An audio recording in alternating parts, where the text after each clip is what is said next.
Brought to you by Agilus Diagnostics. Health test की बात आती है तो मैं भरोसा करता हूँ India largest diagnostics company Agilus diagnostics. खुद को टेस्ट करते रहो।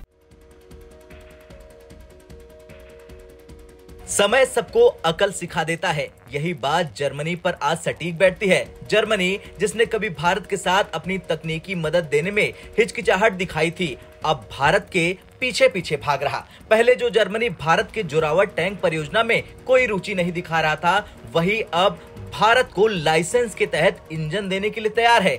इस बदलते परिदृश्य में जर्मनी को यह एहसास हो चुका है कि भारत के साथ सहयोग न करना उसे महंगा पड़ गया है। भारत ने अपनी क्षमता में जोरावर टैंक परियोजना को बिना किसी बाहरी मदद के सफलतापूर्वक पूरा कर जर्मनी को आईना दिखा दिया। दरअसल जर्मनी, जो कि एक प्रमुख यूरोपीय ताकत है, उसने भारत के जोरावर टैंक प्रोजेक्ट को प्राथमिकता देने से मना कर दिया। उन्होंने इस परियोजना के लिए इंजन देने से इनकार कर दिया और कई बहाने बनाए। जर्मनी का ये रवैया तब सामने आया जब भारत अपने टैंक प्रोजेक्ट को उन्नत बनाने के लिए सहयोग की तलाश में था। जर्मनी का ये नकारात्मक रवैया केवल टैंक परियोजना तक सीमित नहीं रहा, बल्कि अन्य रक्षा समझौतों में भी उसने ऐसी ही अनिच्छा दिखाई।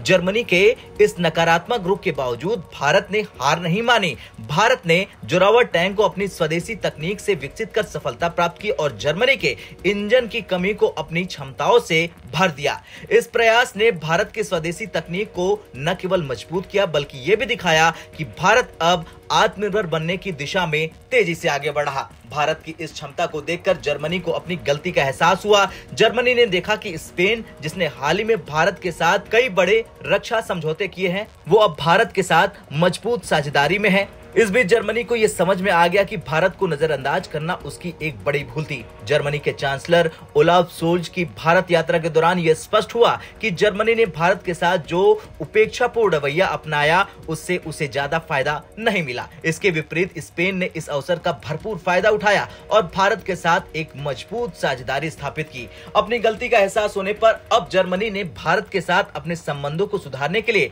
कई नए प्रस्ताव दिए हैं। हाल ही में जर्मनी ने भारत को यूरोफाइटर टाइफून विमान का प्रस्ताव दिया, जिसमें भारत को अपने स्वदेशी मिसाइलों को एकीकृत करने की भी अनुमति दी जा रही। पहले तक इस तरह की अनुमति केवल ब्रिटेन द्वारा दी जा रही थी, लेकिन अब जर्मनी और ब्रिटेन दोनों ने भारत को अपने मिसाइल सिस्टम को यूरोफाइटर में जोड़ने की सहमति दे दी है। ये प्रस्ताव जर्मनी की ओर से एक बड़ा कदम है, जिससे ये साफ हो गया कि जर्मनी अब भारत के साथ किसी भी प्रकार का विवाद नहीं चाहता और एक मित्रवत सहयोग के लिए तैयार है। जर्मनी ने अब भारत के साथ पनडुब्बियों के निर्माण में भी सहयोग की पहल की है। जर्मनी भारत को समुद्री सुरक्षा में अपनी स्वदेशी सामग्री का उपयोग में सहायता करने के लिए तैयार है। जर्मनी का ये प्रस्ताव न केवल भारत की पनडुब्बी परियोजना को गति देगा, बल्कि भारतीय समुद्री ताकत को भी बढ़ाएगा।